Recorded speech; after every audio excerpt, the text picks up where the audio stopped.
நம்முடைய தேவன் படைப்பின் போது 6 நாட்களாய் பல காரியங்களை படைத்துவிட்டு உருவாக்கிவிட்டு 7ஆம் நாள் தேவன் தன்னுடைய படைப்பிலிருந்து ஓய்ந்திருந்தார். அவர்தான் ஓய்ந்திருந்தார். அந்த ஓய்வு நாளை மனிதனுக்கு அப்போது கொடுக்கவில்லை. ஆதியாகமம் 2ஆம் அதிகாரம் 2, 3 வசனங்களிலே இப்படித்தான் எழுதியிருக்கிறது. சீனாய் மலையிலே 10 கற்பனையை இஸ்ரேல் மக்களுக்கு கொடுக்கிறார்.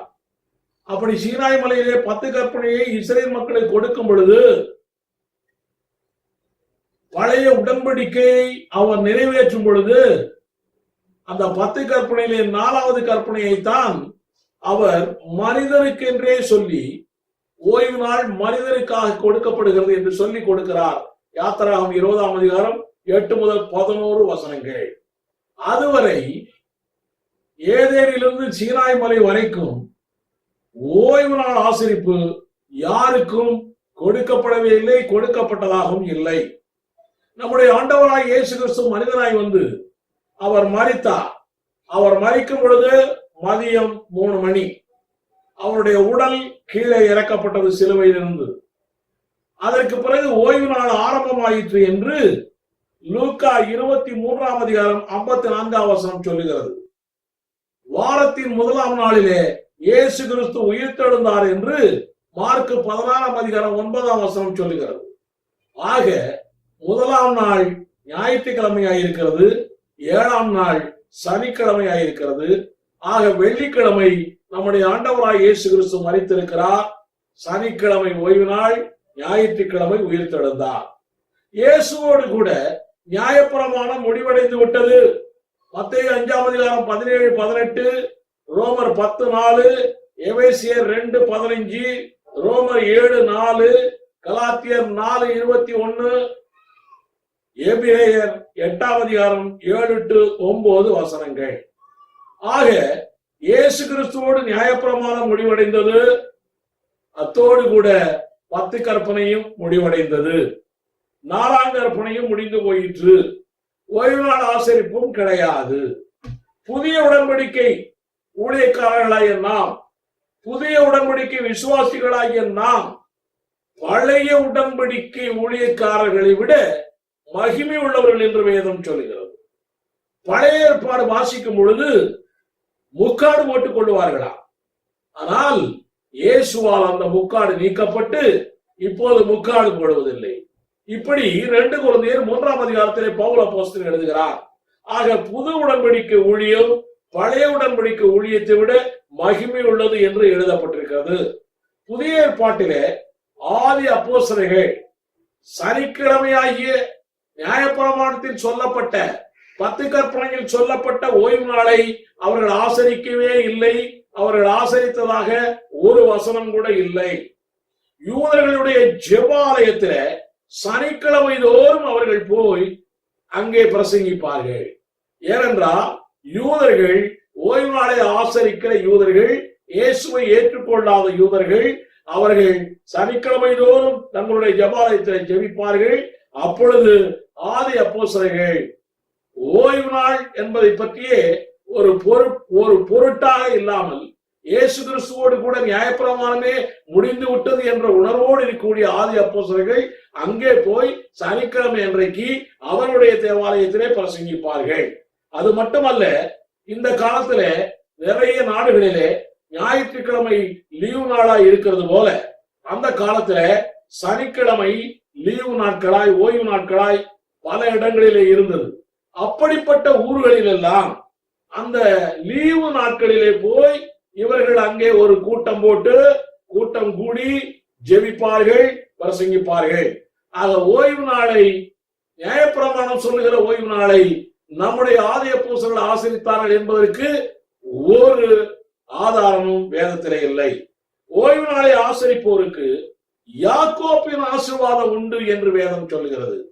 ஏசாயா 58ஆம் அதிகாரம் 13, 14 வசனங்களை வாசித்தால், என் பரிசுத்த நாளாகிய ஓய்வு நாளிலே உனக்கு இஷ்டமானதை செய்யாதபடி உன் காலை விலக்கி உன் வழிகளின்படி நடவாமலும் உனக்கு இஷ்டமானதை செய்யாமலும் உன் சொந்த பேச்சை பேசாமல் இருந்து ஓய்வு நாளை மனமகிழ்ச்சி நாள் என்றும் கர்த்தருடைய பரிசுத்த நாளை மகிமையுள்ள நாள் என்றும் சொல்லி அதை மகிமையாக எண்ணுவாயானால் அப்பொழுது கர்த்தரில் மனமகிழ்ச்சியாயிருப்பாய்.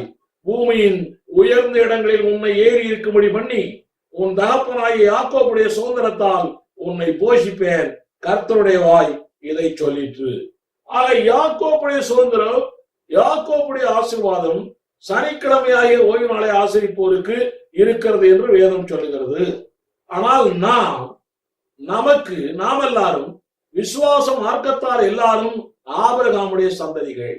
ஆபிரகாமுடைய சந்ததிகளுக்கு எல்லாருக்குமே ஆபிரகாமுக்கு உண்டான ஆசீர்வாதம் தான் நமக்கு உண்டு. மற்றபடி யாக்கோபின் ஆசீர்வாதம் நமக்கு இல்லை. கலாத்தியர் 3ஆம் அதிகாரம் 9ஆம் வசனம் சொல்லுகிறது, விசுவாச மார்க்கத்தார் விசுவாசம் உள்ள ஆபிரகாமுடனே ஆசீர்வதிக்கப்படுகிறார்கள். ஆக புதிய ஏற்பாட்டு கிறிஸ்தவர்களாகிய நாம், பழைய ஏற்பாட்டு ஓய்வு நாளை ஆசரிக்காத கிறிஸ்தவர்களாகிய நாம் ஆபிரகாமின் ஆசீர்வாதம் நமக்கு கிடைக்கிறது என்ற ஒரு விசுவாசத்தோடு ஆபிரகாமுடைய ஆசீர்வாதத்தை பெற்றுக்கொண்டு வாழ்ந்து கொண்டிருக்கிறோம். நமக்கு தேவை எது? யாக்கோபினுடைய மாம்ச பிரகாரமான இஸ்ரவேலர்களுடைய தகப்பனாகிய யாக்கோபுடைய சுதந்திரம் வேண்டுமா? வாக்குத்தத்தம் பண்ணப்பட்ட விசுவாச மார்க்கத்தாராகிய நம்முடைய பிதாவாகிய ஆபிரகாமின் மூலமாய் கிடைக்கக்கூடிய ஆசீர்வாதங்கள் வேண்டுமா? இந்த செய்தியை கேட்டுக்கொண்டிருக்கிற சகோதரனை சகோதரியே, நீங்களே முடிவெடுத்துக் கொள்ளுங்கள். படைத்தவரை, படைத்த தேவனை உறுதிப்படுத்துவதற்காக ஓய்வு நாள் ஒரு காலத்திலே இருந்தது. ஆனால் அந்த காலத்தில் இருந்தவர்களோ ரட்சிப்புக்குள் வராமல், இருதய விருத்த சேதனம் பெறாமல், அப்படியே ரட்சிப்புக்குள் வருவது போல வந்தாலும் அதிலே நிலைத்திராமல் இருந்தார்கள். இது இஸ்ரேல் மக்களுடைய காரியமாயிருந்தது. எனவேதான் நம்முடைய ஆண்டவர் இயேசு கிறிஸ்து படைப்பை முக்கியத்துவம் படுத்த வேண்டியது உண்மைதான். அப்படி இல்லாமல் நம்முடைய ஆண்டவராக இயேசு கிறிஸ்து ரட்சிப்பை உறுதிப்படுத்த இரட்சகராக இயேசு கிறிஸ்து வந்தார். ரட்சிப்பின் சுவிசேஷத்தை கொடுத்தார். இதனாலே ஓய்வு நாள் ஆசரிப்பு நமக்கு தேவையில்லாமல் போயிற்று.